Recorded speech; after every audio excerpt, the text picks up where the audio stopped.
Hey everybody, welcome back to my channel. My name is Karima and I am powered by power. Thank you guys for clicking on this video. Welcome to episode 2 of the Power Circle series, where I'm going to be interviewing some phenomenal women so that they can tell us how they're walking on purpose and how they're tapping into all the power that God gave them. So here with me I have a very special guest. We were friends back in high school. We were mad close in high school and we are here today to just talk about what she's doing and how she is making an impact on the world. So allow me to introduce Phylicia. Hi, so as Karima mentioned, I'm Phylicia. I am 28 years old. I'm originally from Guyana, but I live here in Brooklyn, New York. I have a fiance and a 5-year-old boy, and I'm a nurse turned personal stylist. Great, so thank you for telling us a little bit about yourself. So what Phylicia does, her company is called StyleIngenewity. So tell us, where did that come from? How did that name come about? So this is the first real time I've actually had to talk about where this name came from, how this business started, and all that stuff. So StyleIngenewity basically started as a vision, just wanting women to feel good about themselves, feel good about the clothes that they wear and things like that. And the name really came from the word ingenuity, and I kind of put a twist on it. So ingenuity means like clever, original, inventive, and that's really how I want people to feel about their style. I want them to step out of their comfort zones and really be innovative and playful with their style. Great. So when did you first realize, like, this is what you wanted to do? Like, I'm gonna make this business. I'm all about fashion. I love fashion. Like, where did the fashion love come from? Well, you might remember that in high school. Yeah. All about the fashion. This girl was so tea. Like, winter, spring, like, it did not stop her. Always dressed nice. So all about the fashion. But I got turned away from that simply because coming from a Caribbean family, it was like, there's no future in fashion. There's no future in dressing up and looking, you know, special and things like that. It was just like a part of everyday life, yeah, but there was no future in it. It was kind of unconventional for anyone to think about. So I went into nursing based on my parents and things like that, and eventually I just realized it wasn't what I wanted to do, wasn't where I wanted to be, wasn't my passion.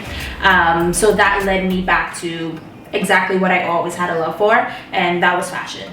Got it. And so in that journey, do you think that now that you're doing this full time and that you started your company, do you think that this is your purpose? And if so, how do you know? So I do think this is my purpose, but I kind of separate the two. So the fashion aspect of it, and I feel like this wasn't always the way it was, but I uncovered that after years of doing it. So the fashion part of it and the styling part of it and making women feel empowered and things like that, that is the passion. But the actual purpose, I feel like, is inspiration, like inspiring people. I feel like using my life to inspire others is really where my purpose lies, and really what I feel like God has me doing, helping women to be more, do more, you know, and really help them to empower their lives. Got it. So how did you get to this point? Like, I know that you have found that this is what God needs you to do. So how can you tell women out there who are struggling trying to figure that out? Like, what obstacles did you have to face when you're figuring out that this was my purpose, this is my passion, I want to go after this and I want to help women? Like, how can you tell us about that journey and that understanding? Yeah, I don't feel like it's linear at all. I feel like it's all over the place. It goes like a roller coaster from here and there and everywhere. So I feel like start right where you feel passion. Whatever you feel passionate about, go there first, look there, go deeper, practice it, try it, whatever you need to do. And then once you're there, I feel like you'll be led to the next step and the next step and the next step that will then uncover all that you're meant to do and be.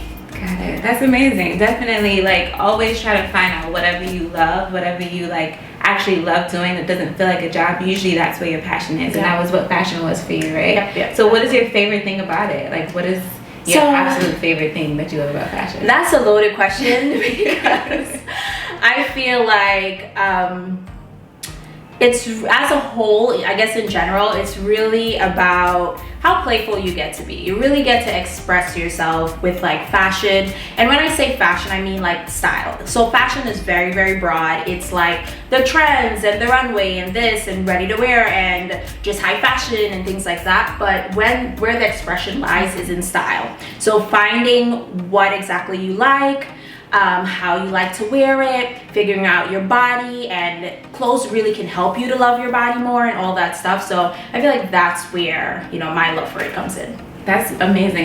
But now that I hear you saying that, I remember the time, what was it, like 2 years ago when you came? Three. Maybe 3 now. She came back. This is like when we kind of rekindled, because after high school and college, we kind of like, life happened and things happened. I'm thankful that you're here. Yeah. If you know, you know.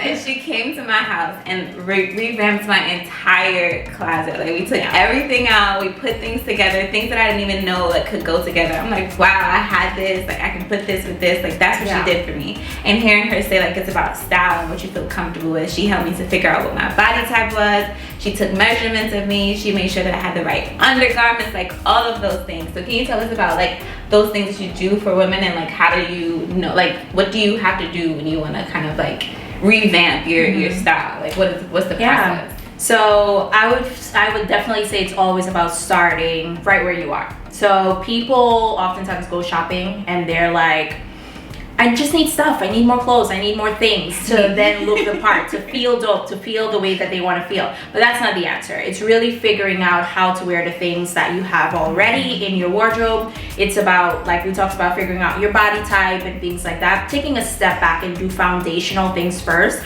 Going into your wardrobe, pairing things together that you never paired before. And then from there, when you already know what you have and how to wear it, then you add pieces into your wardrobe that will then, you know, elevate it. Absolutely. I remember she helped me find like real statement pieces, like boots that I needed, like, okay, get you a good pair of boots, a good leather jacket. Like, she helped me really add these pieces that were missing, or like pieces that I was wearing that I just needed to get rid of. Like, no girl, you gotta get rid of that stuff. So as you're doing this, and like you've been doing this for a while, like what is your least favorite part about it?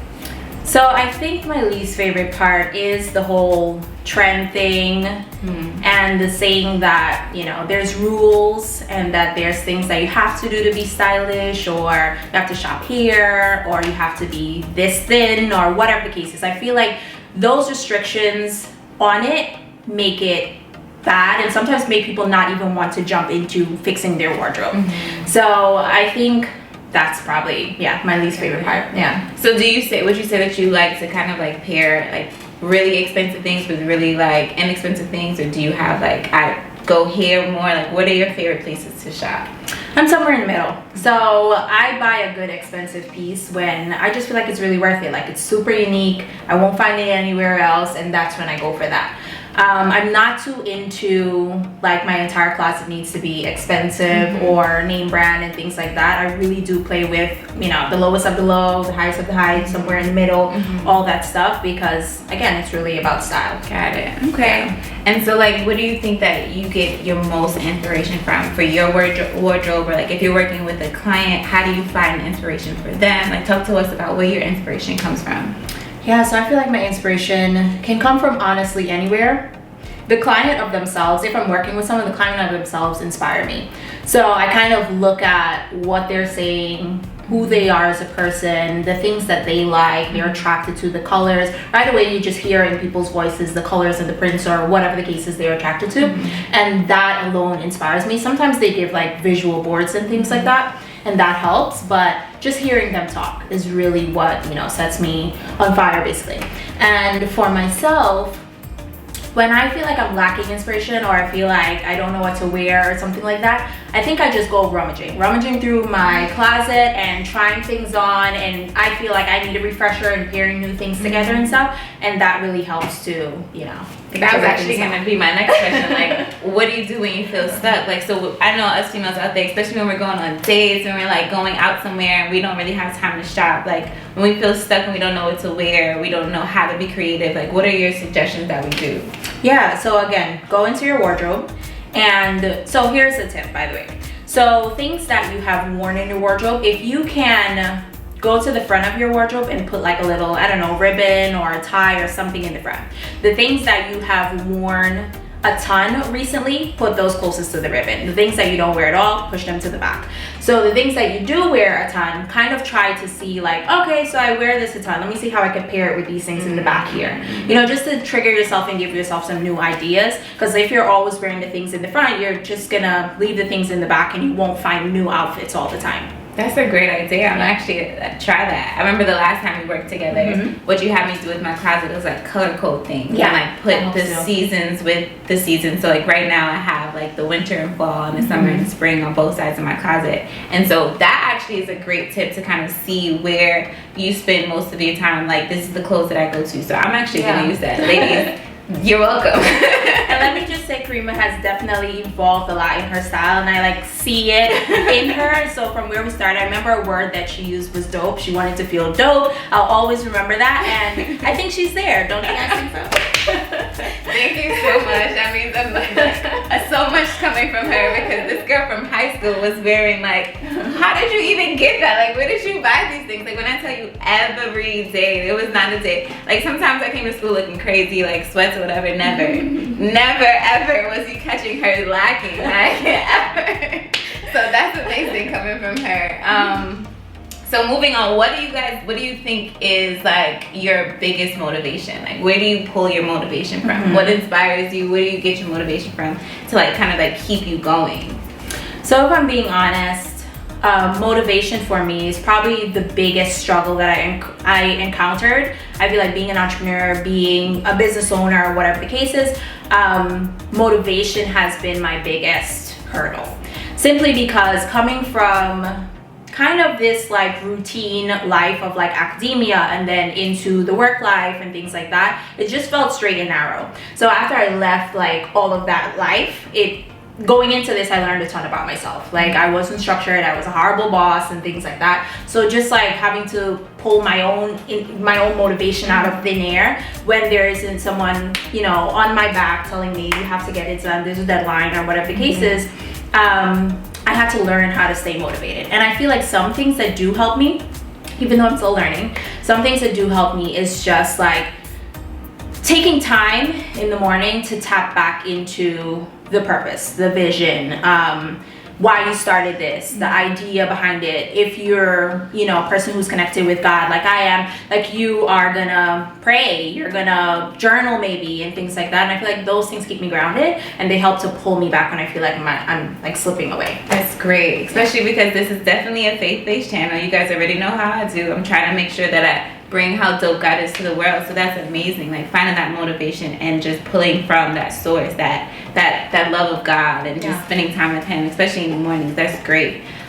For me, I really find that sometimes it's just like it's hard to kind of keep going when there is, like you was talking about, there's no one there to like instill this in you maybe. Or if you don't have that mentor, do you have a mentor in style, or do you have someone that you kind of like have there that can kind of like keep pouring into you when your cup may feel empty? So not right now, not like a constant mentor, but definitely when I first started. Right now I have mentors like for, I guess like broader things like business and other things, but I don't have one specifically for like mindset. But I feel like when I first started, I got involved into styling groups. I got involved with she specifically does like mindset mentoring and things like that, and that helped me along just to know what to do, like know what tasks to like put into your daily life and things like that. So but it's definitely necessary to just have someone, even if it's a friend for right now, that you can just reach out to and say, hey, I'm feeling low, I'm feeling depleted, and you know, talk to them about it. Accountability is super important when we're walking in your purpose. Like it's important to have somebody to talk to, because isolation can kind of breed all of these thoughts, and the voice in our head is just so loud, and it's like we need someone to kind of help us like quiet that voice when we don't know how to quiet it on our own. And so I have evolved into finding out how to do that. So can you talk us into how, like, what does evolution look like on your journey from when you first realized this is what I want to do to now walking in it? What does evolution look like for you? Wow, that's a big question. I guess evolution looks like figuring myself out. Like figuring out who I am specifically on this journey. Like this journey is not like, I am not specifically this journey. I'm kind of separate from the journey, but I'm on the journey, if that makes sense.